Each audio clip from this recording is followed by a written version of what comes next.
What am I doing? I'm talking to an empty telephone. I don't understand. Because there was a dead man on the other end of this fucking line.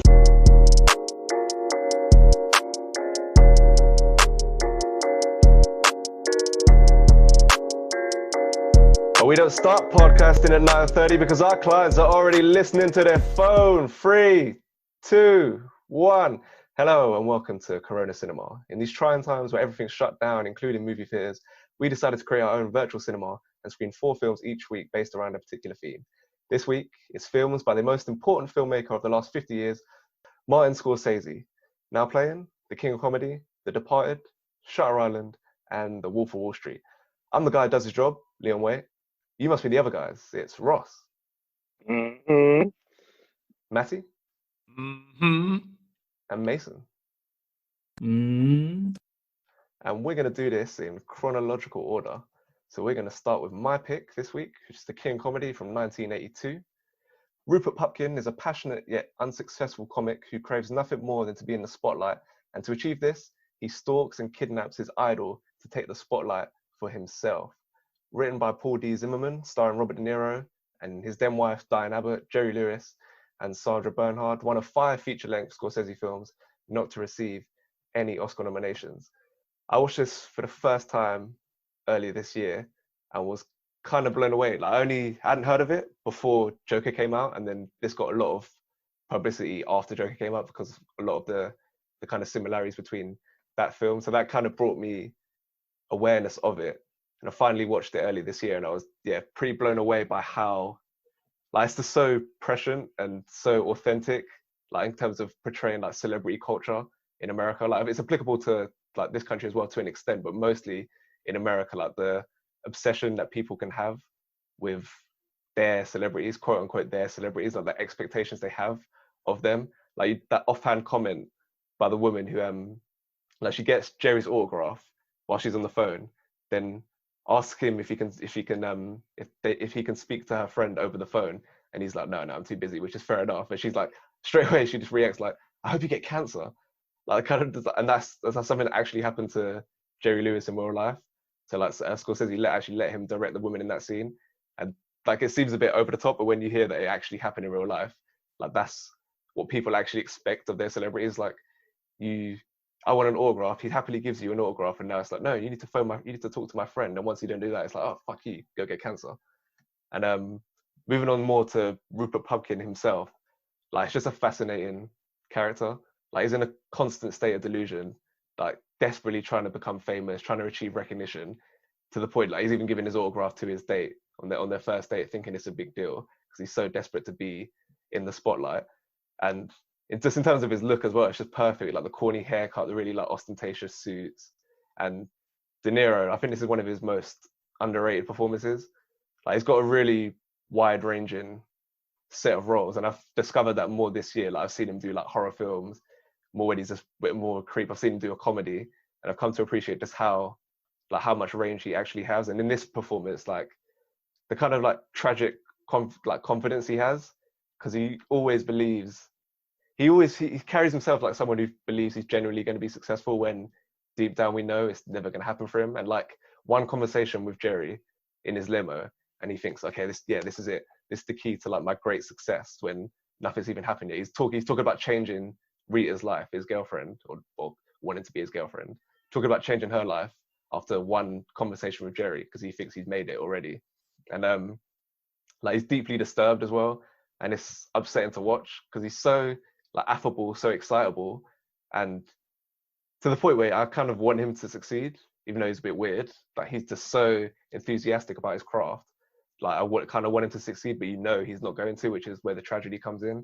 And on more than that, it's like he twists any kind of rejection into something positive. Like when he's constantly going back to the reception at the TV studios, like every little thing, he's getting knocked back by the guy's assistant. He's still just like, no, it's fine. No, I'll just wait here. I'll wait here.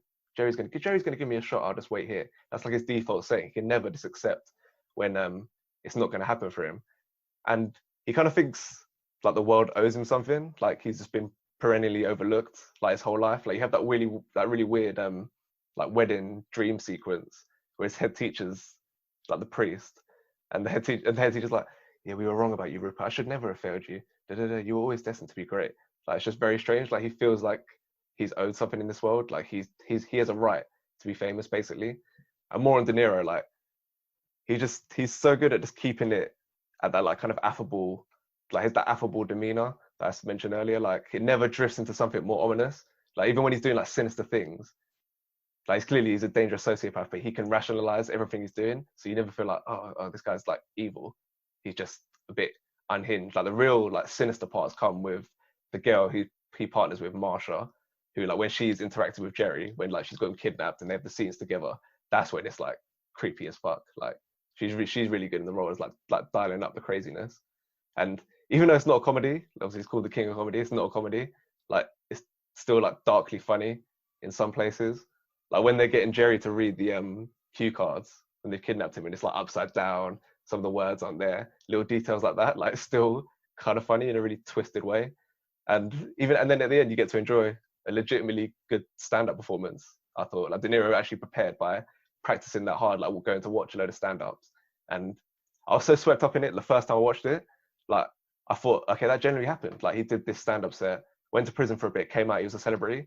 Like, because I was so swept up in it, I thought that actually happened when I watched it for the first time. But eventually, like, thinking about the film more afterwards, like, I realized, okay, it's just part of his delusion. And then watching it for a second time, that was more clear to me. But I was so swept up in it the first viewing, I thought, oh no, he's done it. He's got his fame. One thing I thought that was weird about the film is, like, revealing that there's going to be a kidnapping in the marketing and in the synopsis. Like, imagine you're watching this film and then, because you wouldn't have thought, based on his performance, you would have thought it would have escalated to the point he'd kidnap the guy. So obviously, like, this film flopped. Like, it made 2.5 mil against a 19 million budget. So it already flopped with this idea of someone kidnapping a celebrity. So maybe if they didn't put that in there, it would have been even worse. But I thought that would have been such a nice twist to have in the film. Ross, did you read the synopsis beforehand? So did you know this was about a kidnapping? No, I had no idea. I just knew it was kind of like Joker-ish kind of vibe. That's literally all I knew. Apart from that, it was, I was just watching it kind of blindly. But no, as you say, I think the performances, especially De Niro, and I think really underrated is his friend. She's really good in it. As you say, dialing up the craziness. It's bits like when he's in the reception area, and he's like in his house. It's just so, like, insufferable. Just watching him, just like so awkward. De Niro actually prepared for this role by chasing people down, who when they came up to him for an autograph, he'd respond by chasing after them, which I thought was pretty funny. And he actually met a long-time stalker of his as another kind of way to get into the mind of someone who could obsess over celebrities like this. Matt, did you think that came across in his performance? I think, like, he captured the obsessive kind of role really well, and I liked how they showed you different types of people who are obsessive. I think there are only three main ones that stood out: him, Marsha, and then the lady that was just like, I hope you get cancer, blah blah blah. And it was quite nice to see everyone's different reasonings behind the way they were acting. And Marsha was literally fantastic in the role, and like someone who is like truly crazy. But then Jerry, obviously being like a sociopath, he more kind of justifies everything he does. So he's a character that's easier to get behind the way he's doing it. And if anything, like, I don't think he's even that crazy in the fact that, like, it kind of mimics the attitude you need to have if you want to make it to that level, that way that you never give up because of anything. Yeah, maybe don't kidnap somebody, but it just, like, you know, that mindset, like, anyone ever who wants to be an actor will literally be told you're never going to do it, because hardly ever anyone does. Like, pretty much, like, anyone, like, even probably Leonardo DiCaprio has been told that, you're piss poor, you're not going to be good at acting, you're not going to make it big at some point in his career. And if he just gave up then, he wouldn't be where he is now. So, like, but then the one thing that does come across in everyday life is that he is incessantly annoying in this film. Like, the bit where Jerry's trying to walk up the stairs, and on every step he's like, hey, Jerry. I was like, bro, I could not handle how annoying this dude was. And it kind of just captured like his obliviousness to reading the social cues from other people, which kind of ties in with him more still being not quite mentally there. But what I did like about the film is literally, I think it's maybe like the third scene after he meets Jerry, it cuts to him when he's supposedly in his imagination made it big, having a conversation with Jerry, saying, "Yeah, I'll take the show off you, blah blah blah," and like you can see like straight away this film's going to play into his own imagination back and forward, and I think that kind of nicely set whether you're going to be questioning the scenes that you're watching, whether they're going to be happening or not. So even when I was watching the kidnapping, I'm thinking, is this happening? I'm not sure. And then as you said, with the final ending of the scene where it's on the radio and that he's made it big again, I'd completely forgotten. I'd kind of gone along with his delusion again through the film, and I'd forgot that that could not be real. And I thought that had actually happened again. So I didn't realize that until you've just said now that he didn't make it big. So that's kind of like put another spin on it for me just now. But yeah, I really enjoyed the film, and I didn't know that it was related to Joker, and Joker got any of its inspirations from the film. I mean, but now watching it, like De Niro being in it, and De Niro's probably only in the Joker film because of a throwback to this film. As I was watching it, the film is very, very Joker-esque, and yeah, I got those vibes from it. But yeah, I really like the film. Yeah, you mentioned when he kept bothering Jerry when he was trying to go to his apartment. He kept nagging him. I thought that joke was actually funny when he was like, "You want to see a picture of my pride and joy?" And it was like little images of pride and joy. I actually thought that was funny. Mason, were you able to get like some comedy out of this largely dark film about a very unhinged person? Were you able to get some laughs out of it? Yeah, I mean, I watched it with my flatmates, and like I said, I viewed it pretty much as a comedy film, sort of with that dark twist in it. I mean, you've got scenes when he goes to kidnap Jerry. He gets straight out of the car, drops the gun under the car, has to run around. Then, like you said, you've got the scenes where he's got the cue cards and they're upside down. Like, it's such cheap like comedy, and yet I was creasing like throughout the entire scenes when they're happening. It's not even just the main character who is comedic. It's also the crazy woman when she's in that scene where all the candles are lit and she starts singing to Jerry. It's hilarious. Like, the film offers so much different sort of styles of comedy, even though most of the time it is kind of typically sort of like cheap comedy, as in like the easy hits to get. Like another scene was when he's gone to the office and he's trying to run away from the police, and it's just like the door frame, and you see him run like left and right, like you're watching like some sort of like Scooby-Doo villain or something. Then he gets caught. But typically, so like in a normal film, you probably roll your eyes to it, but for some reason in this film, it just works really well. The one thing I was going to say, you didn't really hear any of his jokes apart from the joy one, was it Pride and Joy joke right at the start, and the whole time you're kind of questioning, is he a good comedian? And then when you finally do see his act, whether that's how his act actually is or whether that was in his mind, blah blah blah, it was actually quite sad, and a lot of his jokes were about his childhood and how things happened to him to create the kind of person that he became. I thought it was just quite a nice like realization to the kind of the shit that he'd been through, and he was still so incessant towards this goal. That's just something I wanted to say earlier. Yeah, that's the thing. Like the stand-up was, I thought it was so good. Like, it's like, I think it was like 3 or 4 minutes long. That's why the first time watching it, I was like, "Oh, this is funny. What? Let him have his own show. Like, he's clearly talented." Before eventually realizing that it's probably in his vibe. But yeah, that's the thing. I thought that was a legitimately good stand-up, like impressive from De Niro to be able to bring those skills to the role. I really like rate the cinematography in this film as well. Like you said, you've got the scenes where when you see his stand-up performance, he has to run obviously into the bar, then it zooms in on the TV, and then you have other scenes where he's performing what we believe is an audience for like a few seconds near the beginning of the film, but it's just his wall, like back at home. And then the other scene that sort of stood out to me was, I'm trying to think where it is. It almost looks like an art gallery or something, and it's just a wall of like a cheering crowd, and he's there performing to that as well. And I think that sort of style of cinematography just works so well in the film. And for me, that's why I get confused when you said like the film flops, because it has such like strong factors throughout that in a modern time, like when you look at Joker, will add up to making what we would class as a good film today. Yeah, sorry, one more thing. Another thing that I saw was you know, he speaks to his mum a lot. He shouts down the stairs, but we never see her.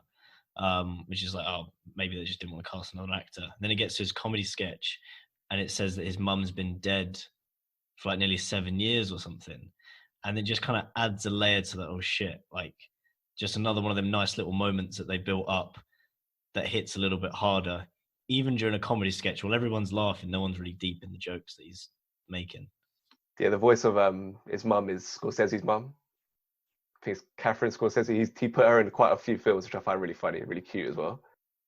I think this is really like a credit to De Niro's acting as well. It's the film itself has a really good switch between like real life and his imagination, but De Niro does this performance so well that like although he's a psycho and he's like insufferable, you kind of like him and you want him to do well at the same time.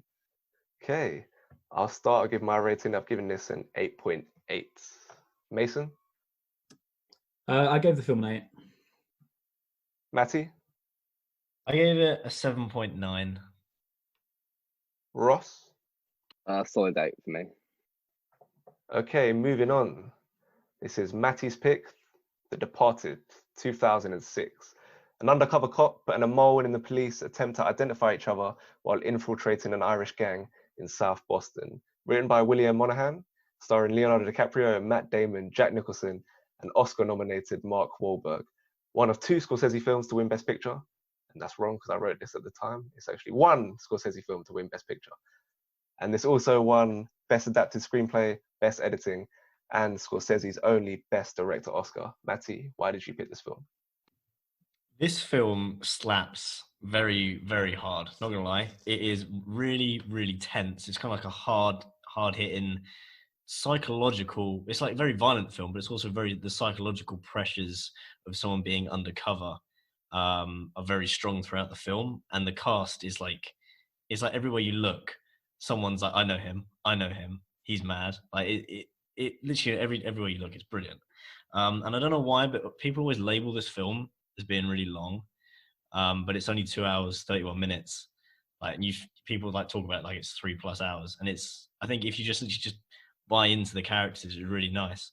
And the dynamic of having Matt Damon, who is a rat, a sleazy cop who's outwardly going like he's a good guy supposedly. He's got a nice house, he's got a nice girlfriend, he's doing really well, he's got nice promotions, he's really successful, but he's a rat on the inside and he's doing something intrinsically wrong. Versus Leonardo DiCaprio, who is outwardly, you know, no one knows who he is. He's not getting any kind of glory for what he's doing. He'll just get a lump sum and probably have to go into witness protection. But he's actually trying to do a good thing and help shut something down. And the playoff between these 2 characters and how they're intrinsically different is really, really quite powerful. And even throughout the film, you really get invested in these characters. This is the only film that I really actually managed to hate Matt Damon for. I fucking hated him. I really did, because of what he was doing. And the character himself seems to only have like one actual comeuppance, is that like in a lot of the scenes it's hinted that he's got erectile dysfunction, which I find quite funny because like it's that one thing he can't do anything about, and he kind of deserves it, the prick. Yeah, prick, no pun intended. But moving on, what was I going to say? I think also Mark Wahlberg in this film this is his best film. He is literally playing a Boston dickhead is literally the perfect role for Mark Wahlberg, and he literally steals the scene in every scene that he's in. And then on the inside, he's still like, he's literally rude to everyone, but he's ultimately one of the few characters that he's trying to do good in the film, along with is it Nah, defo Ted, says Ross. Ross thinks Ted is his best film. Yeah, maybe, close second. But him, the police inspector, and Leonardo DiCaprio, one of the 3 characters actually trying to do something intrinsically good for the plot. Ted too, he says. But then when he does things like he turns up at the end and he shoots Matt Damon, there's literally just, it makes the film, because the film takes such a depressing nosedive when you watch like so many of your characters lose, and just the injustice of it hits really hard. Talking about Leo, I don't think he quite fits his character. In that when he's introduced to him, they said he had a very troubled past and he gets into fights a lot and he messes people up. But he doesn't strike me as someone who is, because he's highly functioning. He's got like SAT scores of like 1400, which are in like the 95th percentile. That means he's like a low-key genius, pretty much. But then they say he's like always getting into fights, and he just doesn't strike me as someone who's aggressive. Like every fight he gets into, there's no like real aggression behind him. Even when he glasses someone at the pub, like there's no like, he just did it because I felt like he was meant to. And he was trying to make a name for himself so that the gangs would notice him and actually like adopt him. So I wouldn't say is Leo's strongest performance, or maybe it just wouldn't be like, I wouldn't say it's a casting issue because Leo can really do anything. I just felt like maybe he was lost in the editing or the way they put it forward. But I think my favorite character from this entire thing is Alec Baldwin. I need to get some quotes from Alec Baldwin. He's talking about microchips and he goes, I don't know what they are. You don't know what they are. Who gives a fuck? We just need to find them. Oh, and then Mark Wahlberg's, I'm the guy that does his job. You must be the other guy. Just really, really strong quotes. Or Ray Winston's when he says, don't worry about it. Guy don't need his fucking teeth anyway. Just really class little quotes. And then, the last one, Alec Baldwin. People don't trust a person with an immaculate record. I do. I have an immaculate record. Just like little quotes all over the place make the film. And yeah, it's just the ending, just watching your main character get his brains blown out and literally so close to the end when he's so close to tying everything together. It's just like the sheer injustice of that moment really, I think it makes the film. And then to have that come up with Mark Wahlberg at the end, it just, it slaps differently. I'm not gonna lie. It just works really well. And that's why I chose it. People don't trust an immaculate podcast. I do. I have an immaculate podcast. This film is really weird. Like, Scorsese openly admitted, like, he never expected this to be like an Oscar contention. Like, this was kind of just a bit of fun for him because there's no kind of like moralizing about gang culture or religion or anything like that, like he usually does in his other films. It's just 2.5 hours of just fun and entertainment, like the whole way through. Like, it wins Best Picture in like probably one of the worst Best Picture years ever. Like, with films no one else is gonna be watching ever again, apart from The Departed. And like, it's structurally, there's so many things that are weird about it. Like the opening monologue from Jack Nicholson is just pretty irrelevant. Like stuff about like race things going on in Boston and things like that. Like, it's just there, like whatever, it's just there, who cares? The title card as well, it comes like 20 minutes in, like the Departed thing. Like, it's just like random weird things like that made this, it's one of those movies where like the flaws make it more fun because you can just poke at things like that and it makes it more entertaining, I find. And probably the thing I like most about this film is, like Matt, you mentioned the cast. Like, there's not many movies that just go, we're just going to drop 75% of the budget on an all-star cast and just have people coming in and killing with every single performance. Usually it's like, okay, we've got to get DiCaprio and that's going to be a massive fee already, so you can't really afford to have Alec Baldwin and Mark Wahlberg for 6 scenes in the wings. But they've just got enough, fuck it, whatever, we'll just put everyone in there and they all deliver pretty much. Like, even Martin Sheen's the only one who's like quiet, like he's the one who's more reserved, but like I really like that. Like, he's kind of like a dad figure. Like when Leo goes around his house at one point and they got to talk about something, he goes around his house like, you want some food? That kind of thing. Like, he's the only one who's not really like, the rest of them are really going for it, whereas he's more subtle, and I kind of like that. Ross, is that something you enjoy about this film? Just so many people you recognize, so many big names. Yeah, and to be honest, I'd say apart from Ray Winston's dodgy Boston accent, they all put it off pretty well. As you said, you got Mark Wahlberg, DiCaprio, and I think Jack Nicholson in this film. He's just like a scene stealer. Jack Nicholson's so good in this film, but to be fair, that's what you expect from him. But yeah, even like Alec Baldwin, Mark Wahlberg, Matt Damon, everyone's so good in this film, and that's what makes it so entertaining to watch. It's like, I mean, you got the two main characters, Matt Damon and Leonardo DiCaprio, where one's just like so insufferable and he's just such a worm and you just want him to fail, but he just keeps getting more and more annoying to watch.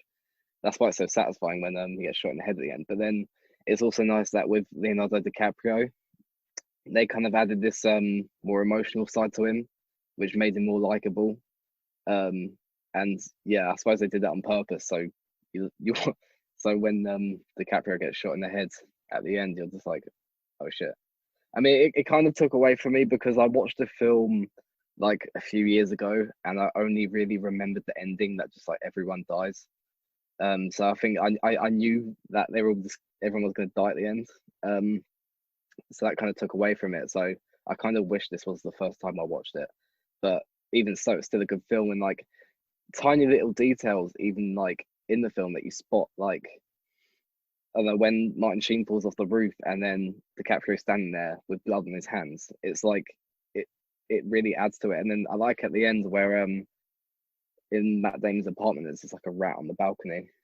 It's quite funny. It's little details like that, just like quite funny. And like there's a funny bit at the start where they were going through the criminals in the police station. It came up with Jack Nicholson, and Matt Damon just sat there like nodding and smiling at when Jack Nicholson pops up. So it's them little bits as well. It makes it a brilliant film. Yeah, I'm gonna have to disagree on Jack Nicholson. He's bad, like really bad. I think they're all going for it, like Alec Baldwin, Mark Wahlberg, but it works, particularly for Mark Wahlberg. Like he's playing a Boston tough guy. That's literally what he aspires to be. Like, I can imagine on the set, like him just like properly thriving in this environment. It's like, no, what do you mean? I'm the real Boston guy around here. Fuck off, Matt Damon. But Nicholson, like, is doing a bit of a dodgy voice. Like things like the Coke scene, like the thing with the dildo in the porn theater. Like that was his suggestion. Like it's just weird, not really that funny. I don't think the rat impression. That's when it's really like going for it. And overall, like adds to like the fun of the movie. But I think he's pretty bad, especially considering like his status as one of the best actors of all time. Mason, I feel like you're going to agree with Ross, not me. Yeah, I'm gonna agree with Ross 100%. Like throughout watching the film, it was the first time I watched it, and I thought that Jack Nicholson, like Ross said, was strong throughout the film, and like the performance he gave just worked. He was almost like he's presented you almost as this like father figure as well to all of those people, and it's something you can so easily buy into, and I think that's a credit from his performance. I didn't find anything that he done that cringe or anything like that. I think it was all just within his character's range, and it was part of the film. It didn't feel out of place or anything like that for me. One performance I enjoyed as well in this film was Vera Farmiga. She's the one from the Conjuring films, where she's obviously not given much range to show us anything of good acting ability. But in this film, although she's not in it that much, being presented as that sort of counselor character, I think she does a really like good job of bridging those scenes where we get to see both of the two mains sort of open up to her. And I think, yeah, as I said, it was refreshing to see some sort of strong acting from her for once. Yeah, and I think like it's really unique, like the plot line involving her, because this is like a kind of like cat and mouse game between like DiCaprio's trying to find out like who's the mole, Damon's trying to find out who's the rat. They're looking for each other. They don't know who they are, and they're unknowingly caught in this like weird love triangle. Like there's not really anything like comparable in other films, Matty. It's like a very subtle version of like Snatch or Lock, Stock, Two Smoking Barrels. In those films, it's kind of like in your face, and it's very unbelievable the way all these factors come together. And there's like a really satisfying end tie where it all goes, now it all makes sense.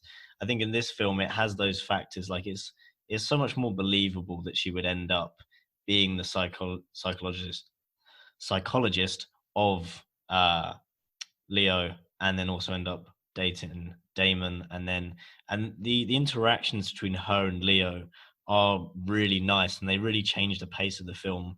It's almost like, because Leo uses those periods to de-stress and actually try and like deal with the stress that he's going through. It also takes you as the watcher a time to reevaluate what Leo's going through, to make you realize that Leo isn't just like hard facing it and just be like, yeah, it's fine, I don't really worry about it. You can actually see Leo can actually vocalize his thoughts as a character, what he's going through. And I think that's quite important for the pace of the film. Anyone got anything more positive to say before I dig into a few things that are really funny, that are bad? But I don't really care. Like, it doesn't affect the movie, but yeah. May? Well, this film slaps. Nothing you can say can change that. So don't worry about it. Ross?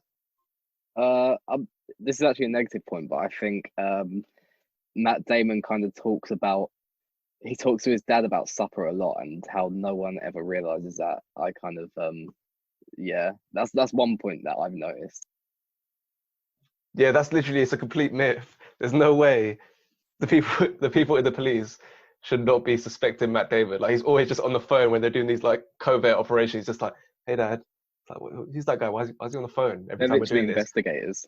Yeah, and when he comes in to interview the guy in Costello's crew, and he turns the camera off, he's like, no, turn it off. Like, one of those guys would be like, yeah, so you're a bit dodgy. You just turn the camera off in the interview. Like, if you know there's a mole in the unit, I feel like you do something about it. And then even Jack Nicholson trusting DiCaprio, like, he just hit his arm a bit, and all of a sudden he trusts him more than anyone. He trusts him more than anyone that he leaves all the tapes to him at the end. That's how much he trusts him, even though he's trained to be a police officer and he's aware of that.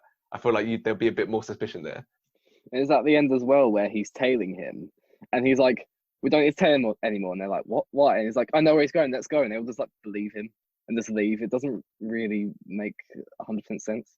Why would Leo agree to this whole plan?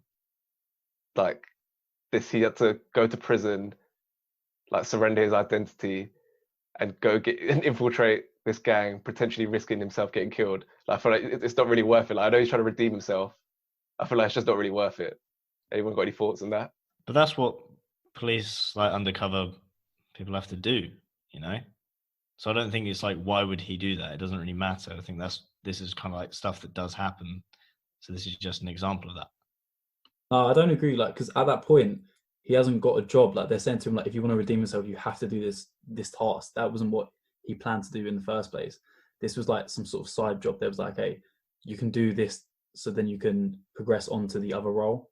And this guy sacrifices like a year and a half of his life being undercover, and then at the end just be like, "No, I don't want to do it anymore." That's where the film is weak, because there's just so much that seems like bullshit, and it's hard to believe that anyone would actually do that. And like you're saying, it's so cheap, that scene when you've got like the FBI and stuff, and Matt Damon is able to text in his pocket that entire message to warn them, and he's like, why'd they turn their phones off? And it's just, to me, he just screams on your R screens that he's clearly the mole. I don't see how all these people in the room can't understand that. I don't know. Yeah, it's so frustrating to watch, basically. Matty, finish on a positive point, because this is still a sick film. I just like to think about the little nitpicks. So finish on something positive. Yeah, I'm not liking all this hate. You just ended it on a really negative note. I think you should cut all this out. But no, mate, it's like, come on, we're all looking at this with like the idea that we're all sitting back at a screen, like going, yeah, we all have the answers, so we can say this looks rubbish or whatever. Nah, it's a fucking good film. The acting is class. It's tense. You get invested in the characters, and yeah, fuck it, just buy into the experience. It's a film at the end of the day. So Mason, no, you're not allowed to say anything. I'm ending it there. Moving on to the scores, please. Now, I don't want to be negative, but can we just? I want to see what everyone else thinks about Jack Nicholson's death. If we think that is a good ending to his character, or if we think that was shit. Because right. I think it was shit. Yeah, the death was shit. Great, moving on. We're trying to end it on a positive note. The I scores, think please. The scores. The scores. The FBI unveiling as well was kind of like underwhelming. I don't know. This film's cancelled. Okay, let's get a rating. Matty. Rating. Can we go for 8.2? Mason. I enjoyed the film, definitely rewatchable, but I'd only give it a 7.6. Ross. I think we have been quite nitpicky here. Like, the film still is really good and has really very, very strong performances in it. So I'll give it an 8.4. I gave it an 8. Sick film, just nitpicks, but I'm going to keep rewatching this till I die. Moving on, we have Mason's pick, which is Shutter Island from 2010. In 1954, a US Marshal investigates the disappearance of a murderer who escaped from hospital for the criminally insane. Written by Leta Kalogridis, starring Leonardo DiCaprio, Mark Ruffalo, Ben Kingsley, and Michelle Williams. Another Scorsese film not recognized by the Academy. Mason, why did you pick this film? I was a bit limited, obviously, of what film I could choose. when it comes to Scorsese films, because I haven't actually seen that many. Shutter Island is a film I've seen, I think, about 2 or 3 times now. I still can't decide what my thoughts are on the film. I think it's really good when it comes to sort of the acting. I enjoy the storyline to where I think the strongest part of the film is how the audience is pushed heavily towards believing one sort of storyline, and it works well. I feel like as the audience, you can easily believe that he is an agent. He's trying to understand everything that's going on, and then the switch at the end, it works. But for me, I think the film is just a bit ambitious, and I'm not too sure. I just think the first half of the film is quite weak compared to the second half, where I felt a lot more involved when coming to the second half of the film. But I don't know. I think even after my third watch of the film, yesterday, I still just can't decide if it's a film that I like or if I think that the whole plot's there, it should work, but it doesn't. I'm pretty sure this is the second time I watched it. I thought it was the third time, but I couldn't remember how, like, my feelings watching it second time, having, like, knowing the twist. I watching it this time, I was like, how the fuck did I not realize the twist? Like, it's almost to the point where it's not really a twist. Like, that's not like necessarily a critique of the film. Like, it doesn't have to be a twist. But like, Richard, this time, like, the doctor literally talks about lobotomizing traumatized soldiers, which is what Teddy is, or Teddy, whatever his real name is. And but he wants to treat patients properly, like Teddy, whose war efforts were shown like a few minutes before. So it's like, okay, he's doing this big experiment to show that he's treating him a different way. He's not just lobotomizing him, and he's like coerced into taking these pills. He's put into a medical gown. He has all these like hallucinations and stuff. And other thing where he's like, survival instincts are defense mechanisms, which is what the doctor said to him, and then he says that to Rachel too when he's in the cave. Like, so many little things hinting at a twist. Like, I had no idea how to realize the first time watching it. Matty, was this your first time seeing the film, or did you already know the twist going in? I think this was maybe my third or fourth time seeing the film. I don't. The twist is clever in the fact that you know there's a twist coming because you know you're not to take this at face value, but you have no idea what type of twist or how the twist is going to work.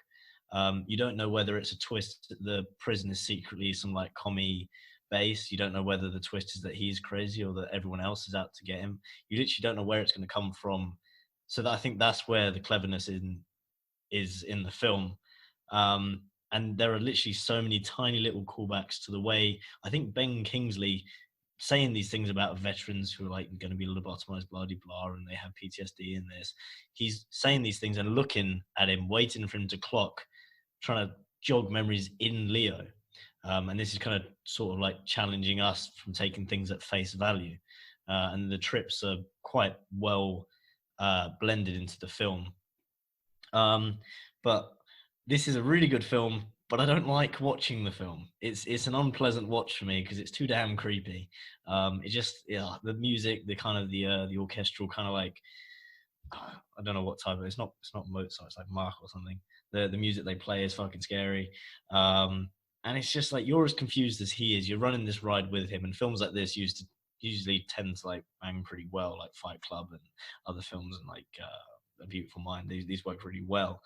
And then like even things like, I found like Gruffalo's performance was like unconvincing, and then you find out that he's actually the doctor, and you think, oh shit, maybe he's sowing these seeds in to be unconvincing because he's a doctor, not an actor.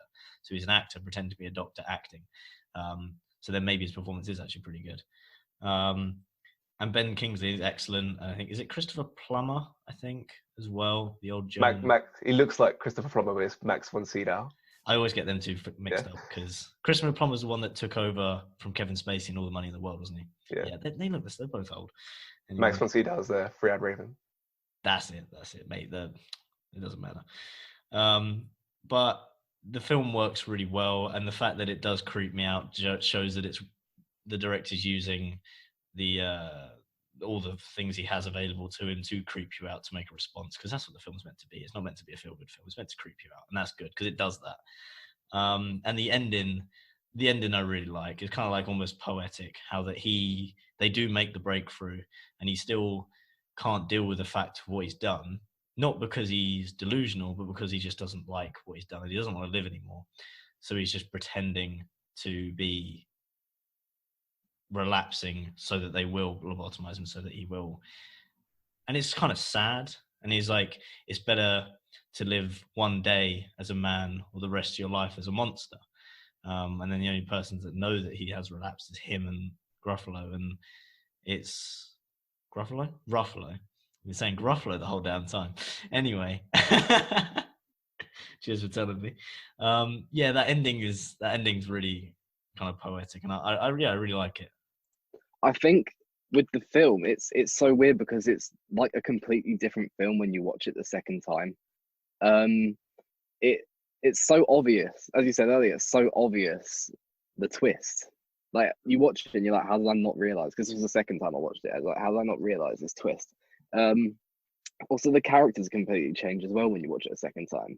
Ben Kingsley's character, when you watch it the first time, you're like, oh, he's a bit of a dick. He's just really suspicious. What's going on? Like, I don't really get it. You watch it over again, and you know he knows what's going on.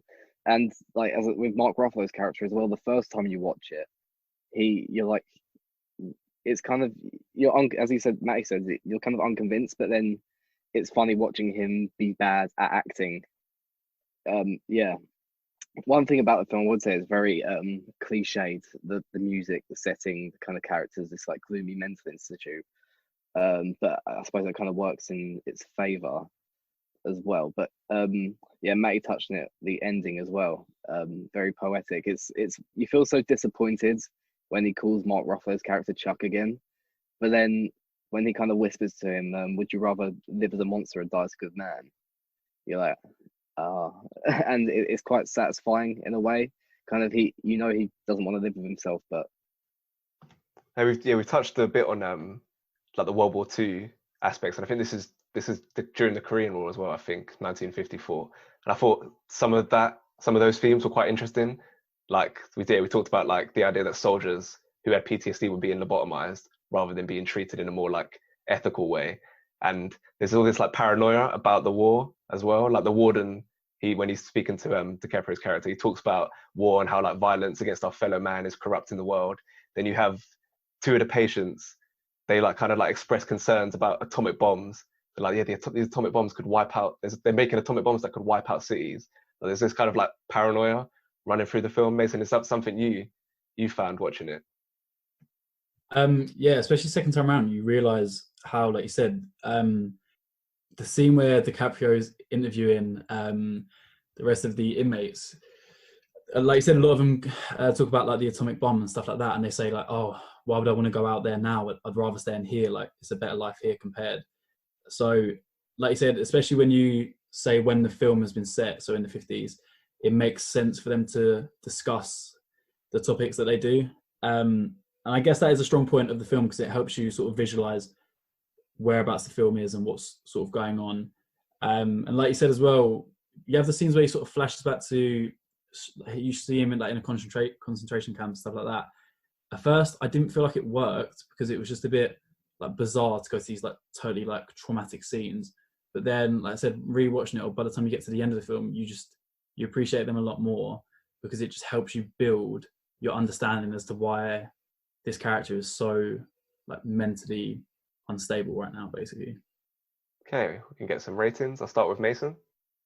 I gave it a 7.6. I think, like I said, I'm not too sure. Watching it sort of 3 times, it's a totally different film the second time round. But if I was trying to consider watching it sort of from the first time, I think it is just a bit sort of too ambitious and it doesn't fit as nice as I'd want it to. Matty? I gave it an 8. It's I think it is really well put together, really well acted, and really well written as well. Like there aren't really any big faults from it. It just doesn't slap quite as hard for me because I'm scared of scary films. Ross? I gave it a 7.8. I think it's, especially this, I think I liked it better the second time I watched it. You really notice how kind of well thought out it is and how detailed the film actually is, and everything that happens kind of happens for a reason. It's all sprinklets of, yeah, like it all makes sense. So yeah, 7.8. I gave it a 7.5. Okay, moving on. the main event, the one you're all here for, The Wolf of Wall Street, 2013, based on the true story of Jordan Belfort from his rise to a wealthy stockbroker living the high life to his fall involving crime, corruption, and the federal government. Written by Terence Winter, starring Leonardo DiCaprio, Jonah Hill, Kyle Chandler, and Margot Robbie. This film was up for Best Picture, Best Director, Best Actor for DiCaprio, Best Supporting for Hill, and Best Adapted Screenplay, but won nothing. This was Ross's pick. Ross, we all know why you picked the film, but why'd you pick the film? It's DiCaprio's performance alone. How he didn't win Best Actor for this, I will never know. But he's so good in this. Like the film itself is, I'd say, one of the best of the 21st century. It's so good, and it's although it's 3 hours long, it doesn't feel like that long because you're so entertained throughout. It's even like the little bits, like the cutaways and stuff, all just works. And like I really like the scene with the lemons where he has to climb back into his Ferrari. And like bits like that, it's hilarious. And Jonah Hill is so funny in it, but at the same time, it's got a serious element to it. And DiCaprio gets that tone so right. Like he's literally the worst human being in the world, but you still like him, and it works so well. And you kind of want him to do well, even though it's illegal. And yeah, I really like the film. Like Scorsese definitely hates all the people in this film, but he presents it in a way where it's like this looks kind of fun. Like I wouldn't mind being in a relationship with Margot Robbie, doing all the shit, being a multi-millionaire, having that house and everything like that. And then he shows you the FBI agent who's working class on the train, going home every day on a basic salary. Like that's the whole point of the film. It's like applying the Goodfellas formula by glorifying these guys, but presenting it in a farcical way and just shoving every fucking thing down your throat until you feel sick afterwards. Mate, is that something you think about watching the film? You want to be like these guys? This film does follow like the downward spiral of most like crime films. Like Goodfellas is also like about someone who makes it big, and then like slowly all the things he did to get there kind of come up on him, and then he gets fucked in the ass. But the difference between this and Goodfellas is like majorly depressing throughout because there's no real joy that he gets from it. And then like even at the end, it's just like, it's not a fun film because it's just like constant worry, and you don't really relate with the character in terms of like, is he really getting any joy from what he's doing? This film, it's a downward spiral crime film, but it's not depressing. It's actually really fun. It's really quotable. And you just really enjoy it. Like the things they're doing, you think, yeah, that is really funny and stuff, but like you're not sympathizing with the character saying, oh yeah, I would do all those things. But it's just like, it's like a great what if story. And then the fact that it was written on his memoirs, that it's true, is like, it's just crazy. It's like a crazy documentary that's just got really good cinematography. And then, yeah, the fact that it didn't get an Oscar for anything is like, it literally blows my mind how I'd like, okay, it gets me a little bit annoyed, but the film is genuinely flawless. Like there is nothing, yeah, it's a bit long, but if anything, that's a positive because the fact that you just get more content, you get more of everything. You wouldn't want the film to end and then just like, well, where's the rest of it? And you don't even feel like that the film, oh, that went on a bit long. I think the film goes on the perfect amount of time and it tells the story in the way it should. And it is excellent. And the fourth wall break is probably the best fourth wall break in any film ever, only rivaled by Ferris Bueller. And it's just so strong and so like consistent. And the way it explains everything it just works really well.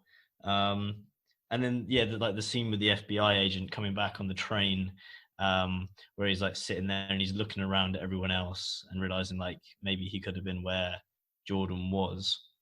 And usually where they take that time for him realize like, Jordan's in prison, I'm not. Usually they would have like a little smile creep over his face and he'd go, yeah. But there is no smile. There is no like nod of yeah. And there's just still that little bit of uncertainty in his mind as well. So I think it really just leaves it up to the list. I don't think he's like pushing any kind of agenda of any kind, saying, yeah, break the law, yeah, do drugs and all this. I think it's just like the film stands for itself and then you have to like take from it what you take from it. Like I think with most films, I think too many people read into these things. And I think like the final scene with Robbie is kind of the most important scene in the movie because like all the stuff he's been doing up to that point is just like white collar crime. Like stock fraud obviously is terrible because he's ripping people off, but like it's not like Goodfellas, like murdering people or anything like that. But then Scorsese puts a scene in at the end when he's literally punching his wife and like putting his child in danger. That's when nothing's played for laughs in that point. Like all the other stuff is played for laughs, like the other crime that he committed. And that's when it's serious. This guy is a despicable dude. So you're not meant to try emulate this person. And I like the way he nailed that point home with that scene. And that's why as well, that's why you can't really criticize the runtime, because you get all that excess of all the fun stuff showing, like glorifying this kind of lifestyle. Then make sure you have that scene at the end. And then even despite all of that, his prison time is pretty smooth, so you're kind of like, oh, I can still be a bad guy and not have any repercussions, which is something to think about in terms of how society functions. Yeah, it's just really good. It feels like it's Jordan Belfort telling a story of how like fantastic and hectic his life was, and you're just so like engrossed into it. And it's just kind of like, in the end, it's his own greed that gets him because he didn't fucking leave. And one other, we've talked about Goodfellas a bit, and the interesting thing about this compared to Goodfellas is that there's no human characters in this film to kind of relate to and view what's going on. Like in Goodfellas, you have Karen, his wife, who she even gets her own narration. So when she's introduced to the family, you get to see it from her perspective, a normal person with normal morals, normal values. And whereas this film, it's just solely from Jordan Belfort's perspective. I think that's another interesting thing. You're just watching this terrible guy do terrible things for 3 hours. Another mad thing is, like, I recently watched Silence, which is the film he does after this, which was another like box office flop and didn't really get nominated for anything apart from cinematography. And that was like Scorsese's passion project. Like he's big on like religion and like religious guilt because he was a Catholic growing up, and like his kind of like, that's a thing he often explores in his films, like his relationship to God and things like that. And that film is just about as intense a religious experience you can ever have. Whereas in this film, it's just balls to the wall, just fuck it, just doing all kinds of things with his direction, like being as flamboyant as he can be. I think that's just another thing I love about this film, is that kind of aspect that he went from this film to Silence. Should we talk about some of our favourite scenes?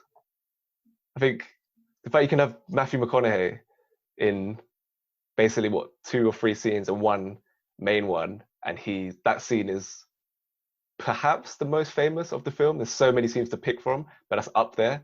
Just he basically sums up Wall Street in one monologue and still has time to make it hilarious. Ross, you have a point. Yeah, it's talking about the best scenes. I think I said earlier about the scene where they take the lemons and then he's at the payphone. He's got to try and get back home in his car. Then when he gets home, Jonah Hill's like choking, and it's just that whole like sequence. It's like 20 minutes long, but it's probably like the funniest like chunk of the film. Jonah Hill only got paid 60 grand for this film. Madness. Yeah. Matty, favorite scene? I think anything with Jonah Hill in it just completely steals the show, or anything where Leo has to give a speech to anyone, or just watching Jonah Hill, Leo, and all of his boys just acting like kids. Especially when the dad's telling him off. He's like, 20 grand worth of sides. He's like, yes, the sides did in fact cure cancer. That's what the sides did. And it's just, yeah. Any scene has anything that you can quote from it is just brilliant. And I think that's one of the main things that will just keep this film taking over in like the Hall of Fame for a very long time. Yeah, I think as well, you mentioned like his speeches. I think that's an important point. Like they actually show him being good at his job. Like, obviously he's doing terrible things, but like the first time he goes into that stockbroker place, not the bit with Matthew McConaughey, the job after Black Monday or whatever, and straight away he's on the phone. They're all in awe at his ability to communicate with the clients and get them to buy like shitty stock. Like the film actually shows you that this guy was actually good at his job, which is, I think that's a key part of it. Mason, you got a favorite scene? Yeah, I'd have to agree with Ross. I think my favorite scene is sort of the same scene as Ross, but more particularly once he gets back to the house and he's telling Jonah Hill to get off the phone, and he's like clawing at his leg, and Jonah Hill's like screaming, and then next thing he gets a bowl. Jonah Hill throws a bowl at him, like a kid's plastic bowl at him. It's like the smallest detail, but for some reason it's so fucking funny in this film. But like I said, it's so hard to pinpoint a favourite scene, because you can have like your favorite scene that's the funniest, but then you also have other scenes that are just so cinematically beautiful. And then you have other scenes that you said that just work so well. Like a scene I really like is when he gets his team together and they're finally going for the first time for like a rich client who puts in like, I think it's like $4,000 or something like that. And you've got all of them around him just creasing as he's like selling this lie, basically. And then even whilst he's on the phone, he's like putting his middle finger up saying like, fuck you and stuff like that. And that to me is such an enjoyment to watch on screen, basically. Yeah, I think my favorite scene, which I realized watching it a few times this week, it's like it's not even probably not as one of the more famous ones, but it's when the guy's cleaning his fishbowl, and then Jonah Hill comes up to him, he's like, "You gonna do this?" And then he's really calm at first, backs off. He's like, "On New Issue Day, you wanna do this on fucking New Issue Day?" That's so funny. Days, Ross. I think there's a standout scene to me is where he's trying to bribe the FBI agent. And they're like laughing back and forth to each other, like "I'm gonna get you, I'm gonna get you." But one scene that made me laugh so much is when they're just like seriously talking about what they're gonna do with these dwarves, and like they do gossip, you know. It's like that kind of stuff. It's so funny. I think we said obviously about like the fourth wall breaking as well, and I think two bits that do it really well was when he goes to London to see John Lumley, and she's like, "Is he fucking hitting on me? Like, what the fuck?" And then but even then you don't put it past him. Yes, clearly he is. And then I really like the scene when he's gone to, I think it's Sweden, and oh wait, no, it's not Sweden. I'm trying to think where it is now. Switzerland, yeah. And the guy's like, "I understand you perfectly, like you American piece of shit." Yeah, no, it just works so well. Two other things. So this set a Guinness World Record for swearing with a fuck average of 2.81 times per minute. And another thing, which I didn't know about until reading the Wikipedia this week, which is just like so funny considering this film's all about corruption. Like this film was funded by corrupt money. Like the producer was some guy who stole a load of money from the Malaysian Sovereign Wealth Fund. This was like a big international scandal earlier this decade.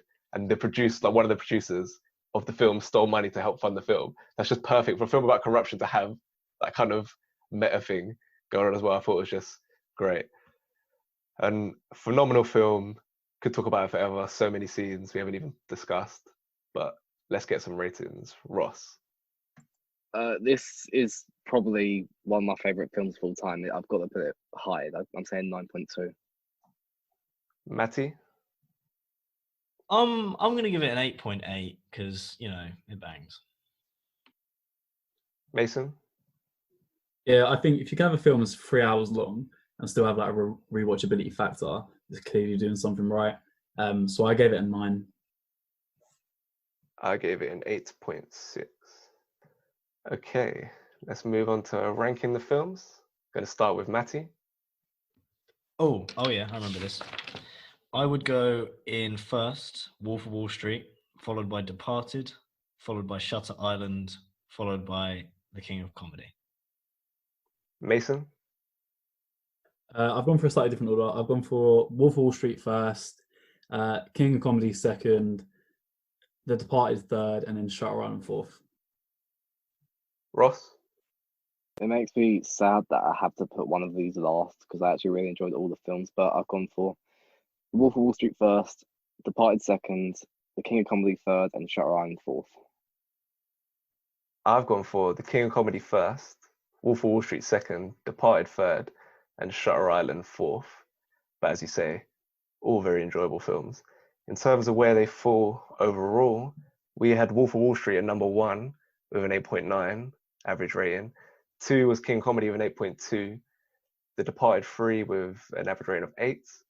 And Shutter Island 7.7. In terms of where they fit into the overall standings, Wolf of Wall Street straight in at number 1, that 8.9 over The Martian. We've got The Departed. We need to decide, is The Departed going above 127 hours? Yeah. Yeah. So in that case, it goes in at number 11 with that average rating of 8. King of Comedy, that's an 8.2. Is that better than Ferris Bueller's Day Off? No. I'd say yeah. Yeah. No. Level? Is it better than The Lighthouse? No. Yeah. Yeah. Lighthouse. Fuck's sake, everything's level. We'll Fuck it, decide King this. Comedy is 7th. We'll decide later, but for now it goes in at 7. And Shutter Island is 17th, 7.7, just above The Breakfast Club. Okay, actor of the week. I'm gonna start with Mason. I mean, I think he's at a bit of an advantage for being in 3 of the films this week, but I've gone for DiCaprio. I think his performance in The Departed was like such a surprise to me. I wasn't expecting it to be that good, and for me, I think it's one of my favorite performances of his that I've seen.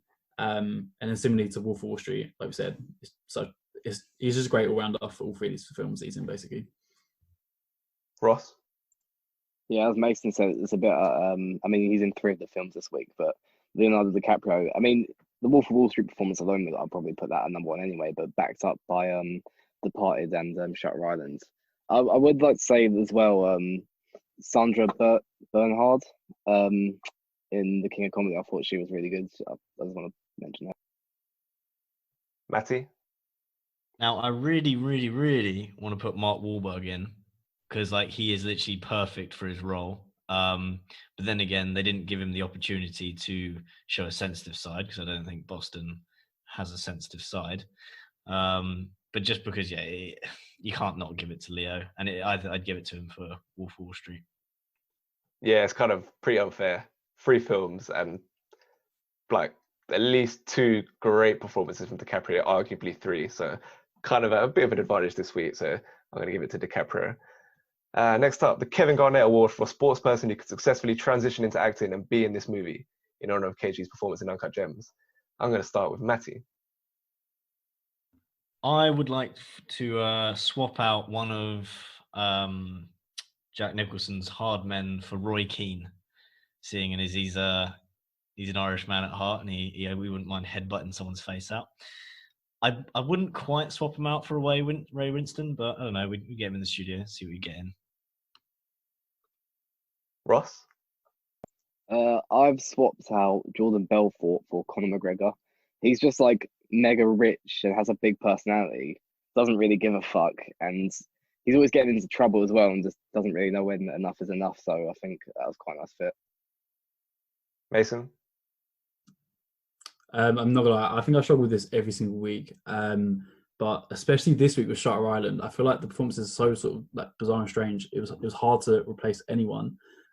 So I think I'm just gonna start working my way through like the Spurs squad. So I've just put Eric Dyer as a security guard in one of the roles. I feel like he has one of those faces where it's just like he doesn't need to speak. You can just look at the camera. He'll do his job. And you can go home. I've also got a footballer or an ex-footballer. I've gone for Rio Ferdinand as Jerry in King Comedy. I think he's Rio Ferdinand's the kind of guy who could be a TV presenter if he wanted to. He's famous enough. And Jerry Lewis is really good in the film, but I reckon Ferdinand can bring it. He was really funny in the Mercked videos back in the day. New category, just from me and Ross. The I Wish This Was a Pop Vinyl Award. Ross, for your film. Oh god. Actually, any film of any of the 4 films, any character you think, oh yeah, I'd love a pop vinyl of that. I mean, the best character is Jordan Belfort, but I mean, you got to think of how they look and stuff as well with pop vinyls. I think a Jonah Hill, Wolf of Wall Street one would look quite funny. So yeah, I'm gonna go for that. Yeah, I've gone for that as well. Just like the weird kind of hair, the weird waspy like glasses, Goofy teeth and stuff as well. Yeah, all of that, it would be perfect. And that's gonna wrap us up for this week. Be sure to follow us on Twitter at Corona Cinema and check out our website, coronacinemapodcast.wordpress.com, where our terrible opinions live in written form. We're on Spotify, Google, Stitcher, all the popular podcast apps. Next week, we're doing some Netflix originals. We got Roma, Marriage Story, Uncut Gems, which isn't really an original, but I'm going to count it anyway. And Dolomite Is My Name. Until then, go well. Cheers. Cheers. Brother. And the cord's like round his neck and stuff. He's like, ah! I like this man. Or he's pressing the ham down on him. He's like, Yeah. and he's like,